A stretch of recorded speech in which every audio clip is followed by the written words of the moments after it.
Thank you. Kia ora, that makes me feel a lot cooler than I really am. Tēnā koutou i ngā maunga whakahi i ngā rauawa o te motu tēnā rawatu ki a koutou.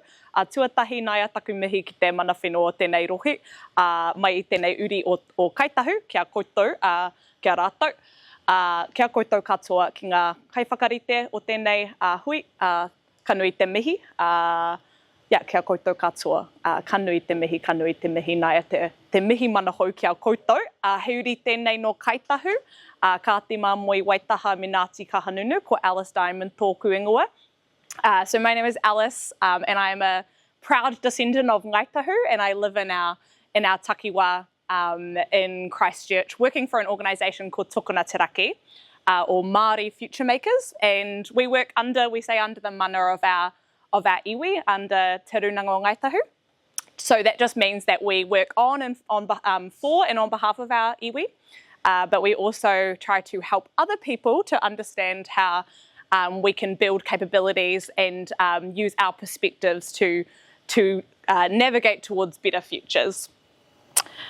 So I think hopefully Jorge's primed this conversation quite well. So in a world where many feel powerless to create change, part of my work is founded on the belief that we need to equip people with the mindsets and tools and capabilities to be able to move from feeling like they're future takers to future makers.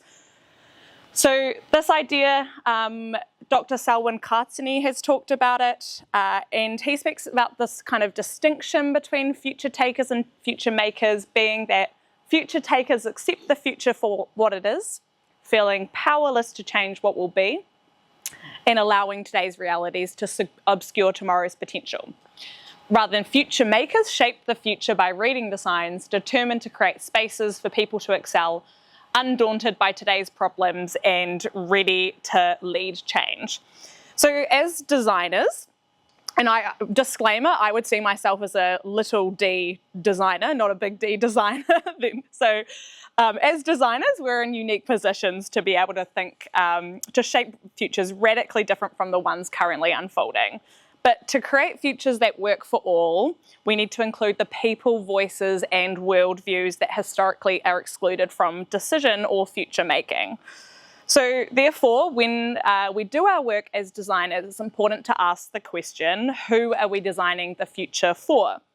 And who is being left behind in the process? Whose truths, norms, and ways of thinking are shaping the futures we're designing?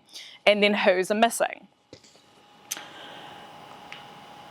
Inequity did not happen by mistake, it happened by design. It's been designed into the current. So some examples, we currently have a current or a present situation in which some communities are punished more than others, and we call it justice.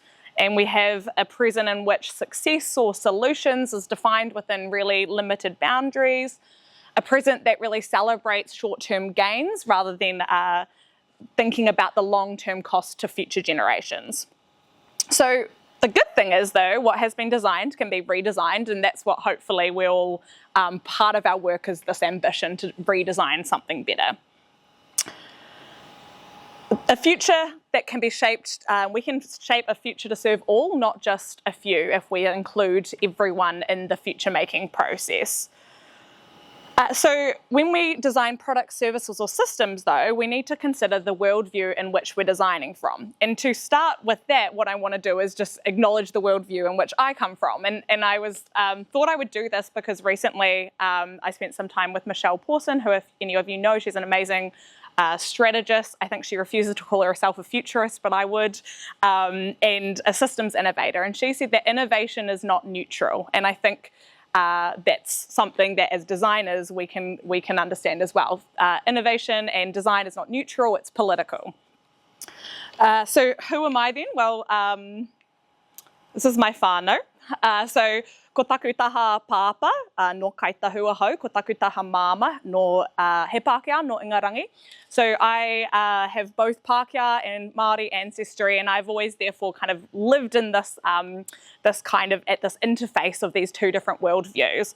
And I think it's made me therefore deeply aware of my own assumptions and biases and the assumptions and biases of others as we navigate the world.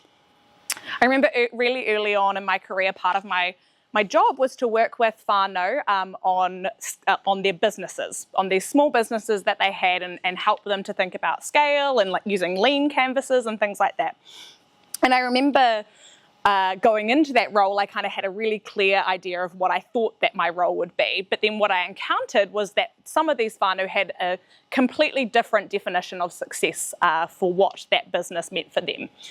Many of them who I worked with were much more interested in the impact of their work, in making sure that their work could allow them to spend time with their community, with their whānau. And for example, I remember there was this whānau who was selling pounamu out of their garage. And actually that business was an opportunity to spend time as a whānau, and that was actually what was their ambition as part of their business. So it's not that they lacked ambition, it was just the things that they were ambitious for were completely different to how we possibly perceive success within business. So this has kind of stuck with me when creating solutions. Our worldviews impact the way in which we design, and we often privilege one definition of success and therefore inadvertently deem others unworthy. So how do dominant frameworks dictate the way we design, and how only certain people and ways of thinking are invited into the design process? This will look familiar because I was thinking that maybe I should talk to you, Jorge, and see which one of us should do the Pollack game. So what we're going to do, what I thought is actually I'll put the next one up. So this is similar to what we did with the stand sit. I've gone for the OG organic method, which is that yeah, possibly. Maybe it inspired you to think about the future more positively. But what we'll do is, what I want you to do is just take a mental snapshot for where you think you sit on this graph. So the future is bright to the future is bleak. I can influence the future. There are grander forces at play. Have a think, and then I want you to turn to the person next to you and just have a conversation around where you sit on this and why. Go for it.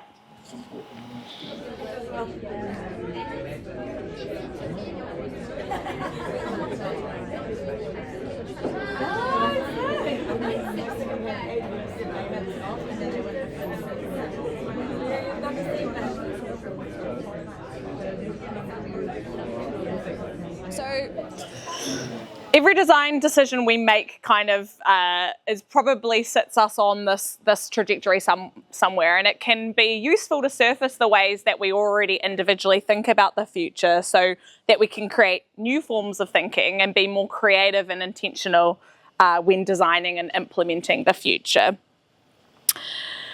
And the other thing is that, like I said earlier, innovation and design is not neutral, it's political. So it's good to think, where do we think we're heading, and then how do we possibly be more intentional in that direction? Why do we even need to design a better future? This, again, it's not new to us. So polycrisis, compounding crises, means that we're facing risks that herald a disruptive period in human history. In an Aotearoa context, for the first time in recent history, this is from a Treasury report, it's been found that the next generation will not be better off than current generations. And we've just recently done some research, which is soon to be released, so watch this space, that shows that nearly two-thirds of young women and 42% of young men are worried about the future. So there's a need to possibly, if we're on this cliffhanger, then we need to harness it and work out how to design better futures. Yet the frameworks, mindsets and people we utilise to address the challenges of our present often just reproduce that same thinking and therefore put us on the same trajectory. We know that dominant design approaches typically prioritise linear over cyclical thinking, individual over collective outcomes, short-term gains over long-term well-being, solutions that scale universally rather than adapt locally, and prioritising quantitative evidence over lived experience and story. And these aren't inherently wrong approaches. It's just when they become the only legitimate ways to frame problems and solutions, then we severely limit the possibilities of what we can imagine. And crucially, we exclude the very perspectives that might help us to see our challenges in different ways. So, like I said, I work for an organisation called Tokona. And at Tokona, we try to answer the question, how might we unlock our Indigenous or Māori ways of thinking and acting as a way to create new futures, and what sorts of futures could this lead to? We do it by we look to the wisdom of our tupuna, of our ancestors, to create this kind of new Māori approach to future making. We address inequal systems and imagine new horizons, driving systemic change and empowering the next generation to enable long-term transformation. And our goal is that we create a world where everyone can share in a better future. So we're trying to create the tools, mindsets, practices, processes, policies, systems to ensure that we can have more equal and more abundant and collective futures. This is sort of where we come from. This is often attributed to Albert Einstein, that he said that we cannot solve our problems with the same thinking we used when we created them. So solving the problems of our present requires a different starting point. Our opportunities, therefore, to design tools that support people to think, to kind of harness the unique ways that they think about things, so that we can have a different starting point. We know that historically Western frameworks and ways of thinking have dictated how problems are defined and solved, and therefore how could we rebalance that power dynamic and then bring some of some Māori perspectives and values and stories to the forefront. And it's sort of with this idea that we can't fix our broken Western systems with Western frameworks, and therefore what are the frameworks or ways that Māori think about things that we could be using to navigate to different futures. Without shifting our starting point, we end up creating something that we call the used future. You might have heard this in your futures studies, but the used future is the idea that if we don't pay close enough attention, then we end up just creating futures that look very similar to the present. For example, trying to solve challenges with congestion on our roads with more roads or more lanes, without necessarily thinking about like new innovative ways that we can move people around our cities. Another one could be electric cars. Is that a solution that is necessarily going to shift the way that we deal with our emissions, or is that just kind of adding to the problem? What unquestioned assumptions are we making when we're designing? So we always have these kind of assumptions around governance, around key players, around definitions of success. And therefore, we're possibly unthinkingly creating these used futures, reinforcing the world that we're saying that we want to move away from. My theory, or our theory at Tokona is that Indigenous perspectives offer kind of alternative starting points that are often dismissed and delegitimised, but they can actually reshape the way that we look at complex challenges. And I say that we don't want to overgeneralise or romanticise Indigenous knowledge, but to question what we're missing when we don't look at what's on the periphery. And the same goes with, the queer perceptions of the future and all those things that are often sitting on the periphery when we use the dominant ways of thinking about the future. So I'll give you some examples now. So whakapapa. So whakapapa, we know, if we're from New Zealand, that it's an important concept in Te Ao Māori. We often think about it as being genealogy or lineage. And understanding our whakapapa is an important cultural concept and practice. But more than that, whakapapa is a sophisticated framework for understanding interconnection, relationships, and systems. So if we kind of think about what whakapapa is, it's also a tool for seeing connections and seeing relationships between two different things and viewing the bigger picture. So therefore it can offer us some new design principles. Intergenerational thinking. So whakapapa reminds us to make decisions, when we make decisions, to consider our tupuna, our ancestors, and our mokopuna, our descendants. It therefore naturally extends our design horizons. So we're not just therefore designing for immediate users, but we're thinking about how our designs can impact those generations that extend either side of our current. So if we considered, therefore, not just the longevity of our designs, but there's this opportunity to think about their impacts and that kind of relational aspect, that looking at the world through a lens of whakapapa helps us to be relational in the way that we work. So connections when designing with a whakapapa lens, we can help us to consider the connections between the ways people think, the ways they act, the ideas we believe, the knowledge we value, the rules in place. And therefore, if we can see the connections between those things then and see that complexity, then it can help us to be able to then unweave that complexity to create the futures we want. Another kind of design principle that whakapapa can give us is this idea of whakapapa in a te ao Māori perspective means that we have genealogy to the natural world as well, and we are relations of the natural world. Think how differently we would design if we kind of went into the way that we designed with this idea that the land is our ancestor, and therefore we had that desire to give back to it in the way that it gives back to us, that kind of familial relationship. And then, so another example is over the last few years, and aku mihi ki taku hoa pana ki te kore. So te Korekoreka, this is a design framework, or we call it a kawa, which really is just a way that we're trying to, as a way for groups to work together and kind of have a shared practice. So we've been trying to find a way to make our cultural knowledge kind of applicable and usable in futures practice. So te Korekoreka, it centres our Kāi Tahu creation story and the way that we see creation as coming into being. It was inspired by a manuscript that was written in 1848 by one of our tupuna, Mātiaha Tera Morehu.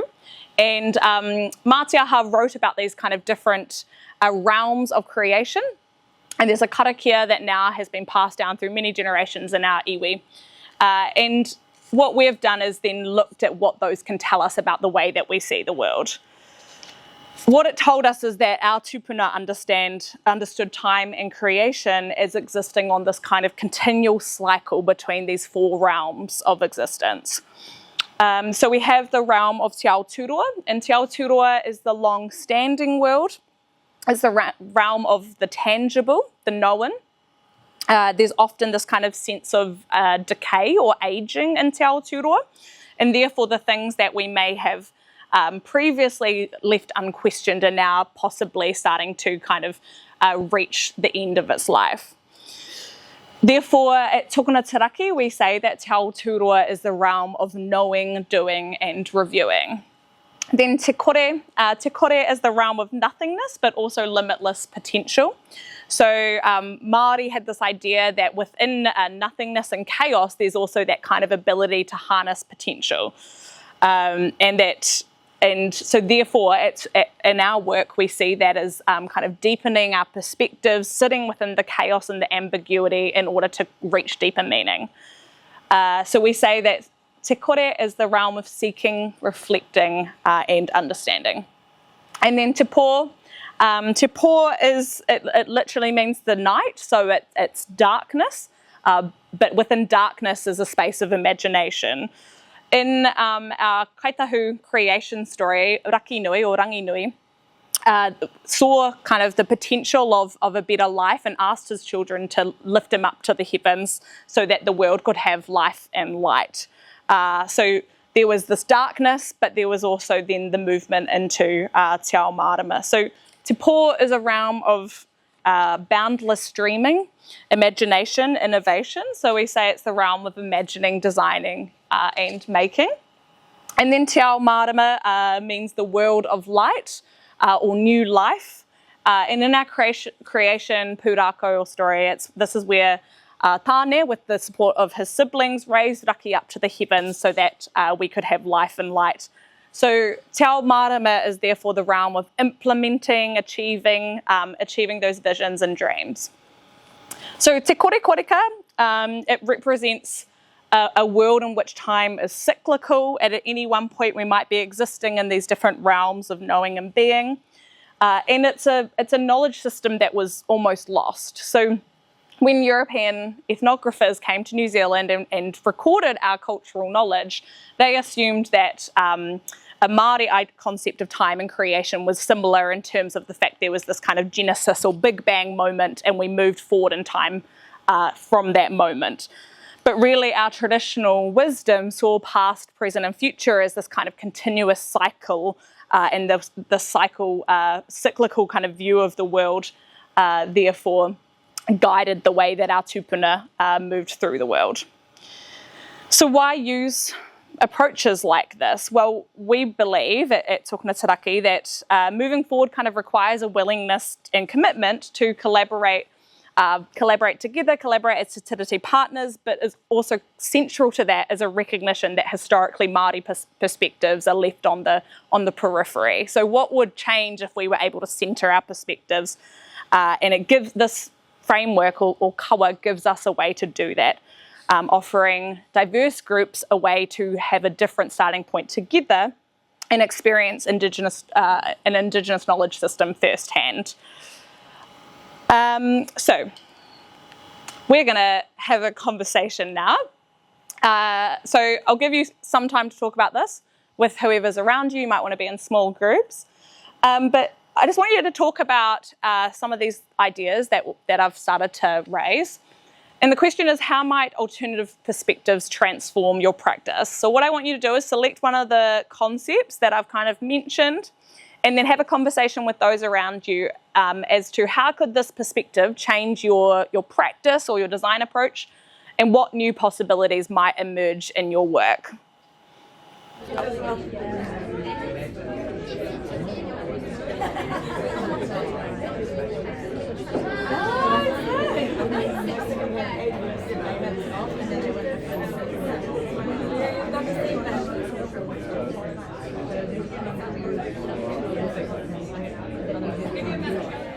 that the question? You want people to share? Yes, yeah. Right, is anyone brave enough to share their conversations? Jade. Thanks, Jade. Oh, tēnā koe, that was such a beautiful presentation, Alice. With Jorge and Chris, we were discussing number 4, cyclical time, and we both acknowledged in our worldviews, collective worldviews, that we probably thought of it more linear, and we're looking at how might you visualize circular time, right? That was your question. And do you want to elaborate on that? No. Okay. You did it very well. And then I was like, I think in the past, people have visualized it as a bit of a spiral that moves forward. And then I kind of alluded to this visualization called the long time walk or the deep time walk, where it takes you through 4.6 Ks and it takes you through 4.6 million years of Earth's time. Oh, wow. And both Jorge and I have done it in different contexts. And it just goes to show how insignificant humans are in the span of Earth's life. And then we got quite existential, and then you called us back, which was great. Cool. But yeah, the question for you, how would you visualize cyclical time? Me? Yeah. I probably do through Te Korekoreka, just because that's how, I was talking to someone about this the other day, the impact that just has on my, even my life. I definitely do visualize the world in that way now, and sort of constantly am thinking about the realms that I'm in, and it's something we talk about often in our work as well. Yeah. Yeah. Actually, just borrowing off there, just having this thought about Yellow. I was just having this thought about, I've recently been talking to my dad about this. I was like, what the heck is a career? Why does my career trajectory have to keep going upwards? And how might cyclical time remind me that our life has seasons, but seasons happen all the time and we're always in flux. And so what is the point? And I think like that borrows perhaps to the notion of what is the point of capital accumulation. If we understand that time, just like everything, decays everything. But with that comes growth as well. So I was thinking about that. Yeah. Interesting. Yeah, cool. Okay. So, back to this. So, like I said earlier, we're soon going to release some research that we're doing with Dr. Cheryl Doig and True Wind, and they've surveyed 1,000 New Zealanders. And they've done this really amazing graph in terms of where different demographics sit in this kind of way of thinking. And what they found is that 16 to 24-year-olds, so youth, they actually think the future is bleak. So that's what we had heard earlier in terms of everyone in that class thought that the future was on the kind of brink of collapse, but still have this feeling that they can influence the future. Actually, reasonably similar to this room as well. So basically, like all of us, young people are kind of facing these unprecedented times with multiple intersecting global challenges. But this kind of sense of hope strengthens our belief in the importance of equipping young people in particular with the skill sets and mindsets and knowledge to be able to kind of harness that agency and use it to change the future. Our kind of current education system often, we know, sort of prioritises correctness over creativity. Many of our leaders' actions role model Te Tiriti as more of a theory than a kind of practiced concept. Social media and public discourse sort of rewards conflict over collaboration. And Māori perspectives and stories are often treated as an afterthought rather than being meaningfully woven into the way that we do things. So our current system makes young people feel stuck and like they can't really change anything. And the problem isn't their aspiration, it's that our system doesn't prioritise their worldviews, and therefore many young people feel like power is something that's held by others, institutions, leaders, or older generations. And they see change as something that's happening to them, not something that they can initiate, and feel kind of powerless to enact this change. So therefore, we think we need tools to support them to create new solutions, and we need kind of these new capabilities within our next generation. So we need a new generation of young people who are creative and critical thinkers. So they challenge existing ideas, see interconnections, move beyond quick fixes and surface level approaches, and can imagine better futures. Young people who can collaborate across differences, who bring partnerships and collaborations grounded in Te Tiriti principles into reality, listen deeply and work together even when perspectives differ. Those who are able to recognise and activate their own agency, who see power as something that they can create together through collaboration, shared imagination and collective action. And young people who value Māori perspectives and stories, seeing alternative or Te Tiriti-centric worldviews as powerful tools for unlocking more collective futures. So to create radically different futures, we need to equip the next generation of designers to reimagine who and what perspectives we value and include. And by embracing approaches grounded in alternative or diverse worldviews, or those that are often left on that periphery, we can challenge conventional thinking and therefore create, hopefully, equitable futures that work for everyone. Before I maybe give us time to have some questions, I want to leave you with this saying from one of our prominent Kāi Tahu rangatira, Te Raki Whakaputa Walton. Te Raki Whakaputa. And he said, "Kaue e waiho ki te māhaka, harakeke, kei kaika e te ua, whitikia ai e te rā, pakapaka, takahia e te hau, ka motu. E kare waiho i te māhaka ti. Māhaka whitou, kia whitikia e te rā, kia takahia e te hau, kia uaina te ua e kore e motu. So do not leave your prey to a trap made of undressed fibres, to be rained on, beaten on by the sun, blown by the wind and then broken. Instead, you should make a trap from dressed flax or cabbage tree leaves, so the sun can bear down, the wind can blow, the rain can beat down, and it will never snap. So his words remind us that our tupuna have always been navigating the world with foresight. And often decisions made today can be ones that are made kind of borrowing from future generations. But if we take kind of a longer term view about the sustainability of our decisions, then we can be more conscious and intentional in creating the futures that we want. I leave you with a challenge. So consider how your own worldviews or perspectives impact your practice. What are you valuing, and therefore what futures you are inadvertently creating? What are the ideas and metaphors guiding your practice? What are the structures and systems being valued, and whose are being delegitimized? What changes when you view the world through different lens, like a lens of whakapapa? Or what changes when your strategies prioritise the needs of future or past generations just as much as you prioritise the needs of current? What behaviours or actions are you seeing as being legitimate, and what are you tracking? What you're tracking or what you're counting also then kind of shows what you're valuing. So the chips you're counting are therefore often where your focus is. So when we're thinking about all these things, we can make sure that we're not reinforcing dominant ways of thinking, kind of leading ourselves towards these used futures or undesirable futures, and therefore spend more time embracing the perspectives that are usually left on the periphery.